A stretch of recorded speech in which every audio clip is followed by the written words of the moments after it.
আমার জীবনে যেই মানুষটাকে আমি বেশি ভালোবাসি, সেই মানুষটাই আমার দিন শেষে ঠকায়।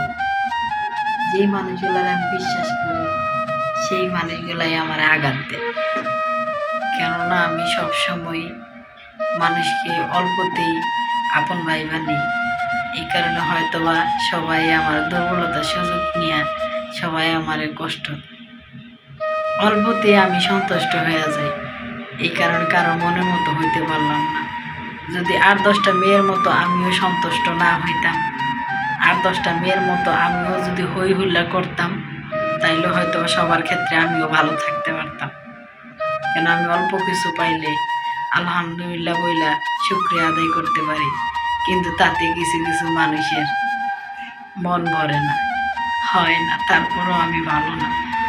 তারপরও আল্লাহ পাকের কাছে কই, আমার জন্য আল্লাহ পাক যা রাখছে হয়তোবা ভালোই রাখছে, কিন্তু আমার জীবনে অনেক কষ্ট হয়তোবা আল্লাহ পাক দেখতেছে, ওইটাই মনে হয় হয়তোবা সুখ।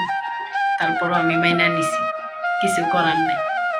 ভাগ্য হয়তোবা আমার এটাই লেখা ছিল, এই কারণে ভাগ্যের সাথে আমি লড়াই করতে করতে এই পর্যন্ত আসছি। আল্লাহ পাক জানি না আমি আর কত লড়াই করব। তারপর আমার একটা সন্তান আছে, সেই সন্তানের জন্য আমার লড়াই করতেই হবে। কেন আমার সন্তানের আমি ছাড়া কেউ নেই। দুনিয়াতে যত মানুষ দেখবেন, টাকা পয়সা থাকলে সবার পিছনে সবাই দৌড়ায়, টাকা পয়সা না থাকলে কারো পিছনে কেউ দৌড়ায় না।